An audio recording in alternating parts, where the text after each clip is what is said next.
There have been a million times in my career at Curated where we have totally regretted selling a car. And many times it's because you just realize later on just how special that was at that moment. And so many cars that are irreplaceable. Ed's LP640 manual coupe in Verde Ithaca, not to throw salt in a wound. And one of those cars, I would say, tells no story like any other car because the story just keeps growing and growing and growing. And that is the Diablo PPG pace car. So, as a kid, I remember seeing some photos and some magazine photos of a Lamborghini Diablo with scoops. It was a black car that said PPG pace car on the side. And during the 1990s, IndyCar was a big thing in the US, and PPG was their major sponsor. And they built a few one-off and some really funky cars with manufacturers with PPG as the pace cars of the 1990s IndyCar series. One of those cars was a black Lamborghini Diablo, and we had no idea the history of the car besides a few historical photos. I had this incredible opportunity, and I think the guys that sold it to the gentleman I bought it from had told the story, the Hess brothers have told the story on VINwiki, but I had this incredible opportunity to buy the car, and it was almost by pure accident. It had been re-delivered as a black Diablo VT coupe at some point in Europe by Lamborghini. And this car today looked like a black Diablo VT coupe with gray interior and hood scoops. We really didn't know much else besides confirming that this was the pace car. There were some very unique features. If you looked at the front bumper, there were 2 holes with 2 tow hooks. There was a factory roll bar. There was obviously this rear hood, but there was a lot of details that were wrong about the car at the time. So we ended up buying this car. We started doing the research. When I first contacted the Lamborghini factory, they didn't have much information. I promised them we would do a full Polo Storico certification. I started, cleaning up the car, detailing the car, preparing it for sale, trying to learn as much as I could. Barton worked from our team. He has an incredible background in the motorsport world. He knows all the old photographers.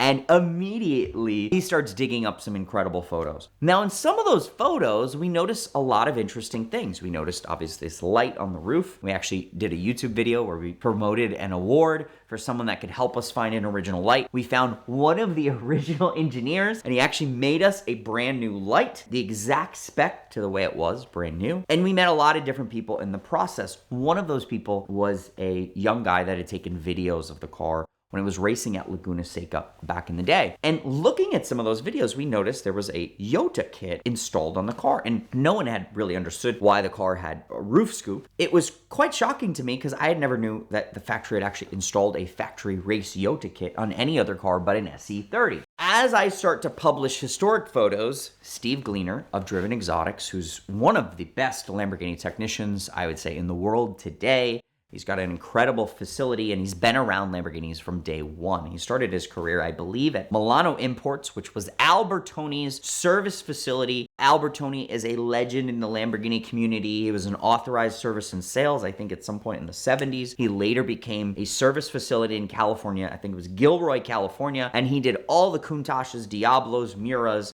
I get a message from Steve, and he says, I'm the guy that removed the Yota kit off the PPG pace car. Wrote him back right away, like, what do you mean? And he goes, I have photos of the day that the engine blew, and I pulled the engine for Lamborghini and removed the Yota kit. Now, if you know something about Albertoni, Albertoni actually created his own Yota kit called the Yota Americana. It would just so happen that the Yota Americana kit was created after the Yotas were first built, and we now know how that was created. So essentially, what I learned from Steve is the car was here from Lamborghini North America, Lamborghini USA. It was doing its tour as a PPG pace car, and at some point, someone misshifted the car, timing chain snapped, the motor imploded, and basically the engine was blown up at Laguna Seca, and the car was sent immediately to Milano Imports, Albertoni's shop.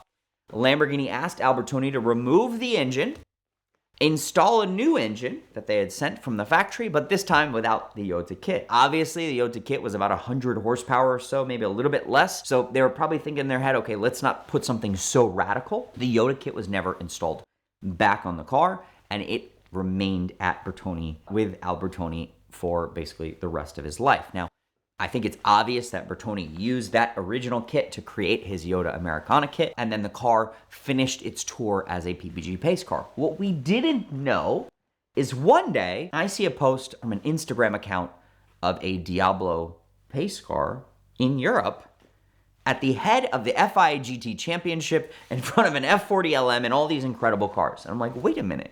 I thought this was a PPG pace car. So apparently, this car had then, we learned, had gone back to Europe and done another tour as a pace car for the FIA GT Championship in Europe. It was then sent back to the factory and then re-delivered as a Diablo VT Coupe. This was actually sort of common back in the day with press cars and things like that, even museum cars, we've learned. So again, we were just restoring this car. We were getting everything together. We're cleaning it. We're refinishing the wheels. We're putting the correct rear bumper, the correct rear wing. I mean, this car needed a lot of work to get it to where it was.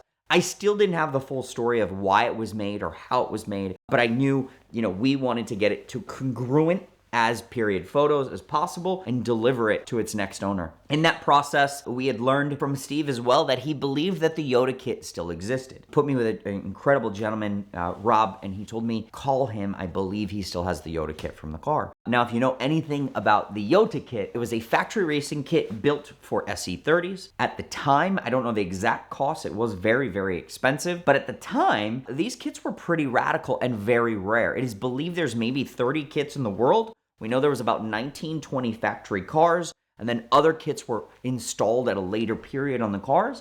But imagine, one of these kits is a pure unicorn. It is a holy grail. So to have the actual kit, if he did, from this car would be insane. So I ended up talking to Rob, and yes, he had the kit. We negotiated. We bought the kit. It wasn't complete fully, but the major components were there to reunite it with its original car. So now we've learned, we found the kit, we've got the car, we've got the light, we've got all of this together, and we are ready to deliver this car. In that process, the car was invited to the 60th anniversary Lamborghini rally, which again, completely insane. We have the car shipped to Italy and we're telling this story. Now we've got photos of the car while it was in Europe. So what a famous car. I tell Lamborghini about the story. They're like, okay, we got to dig more into its files. And I would say you never know what you're going to find during a Polo Storica certification. Obviously they're taking a ton of photos of the car. I sort of forgot about it. I said, okay, take the photos, do what you have to do, and then, we'll tell us when you're done. And about a month or two went by. It was like, I think a total of 3 months, and we get this book. And I start going through the beautiful certification. I'm looking and I'm like, my jaw drops to the floor. And what I realize is this was a special built car, built for show and demonstration purposes, documented by Lamborghini for the US market. So it was a US Diablo VT. States a 4x4, and then, oh, by the way, the warranty is void because we're installing a factory Yota kit on this car. So fully documented with its racing seatbelt harnesses, its factory roll cage, a unique front bumper, a factory Yota kit, and basically stating it's the only 4x4 Yota ever made. So a VT, a four-wheel drive Yota that was produced, and obviously the show car. So I am just freaking out reading this and definitely super excited. We had the opportunity. It went to a very, very passionate collector. He has a narrow Lamborghini Diablo collection. And as he was building his collection, his dream was to purchase a few other cars, and we had this incredible opportunity to purchase it back. So right now, we are super excited. We're buying this car back. We're gonna get it back to Miami. We're gonna do some incredible content around it, and we are excited to say that this story is finally complete. If you get a ticket, the first thing you should do is text a picture of it to 305-305. That will get the ticket clinic on your case immediately. You'll be facing costly fines, risks of suspension, possible jail time, points on your license, higher insurance premiums, and a lot of bad things that they can help you to avoid. You can also find them at the link in the description below, but the Ticket Clinic is a nationwide law firm with brick and mortar offices in Georgia, Florida, and California, but they've got attorneys everywhere, and that's what's most important, because a local attorney will know exactly how the local laws work, know the people who are in charge, and get you the best outcome possible. So text a picture of your ticket to 305-305 or click the link in the description below to fight your ticket with the Ticket Clinic.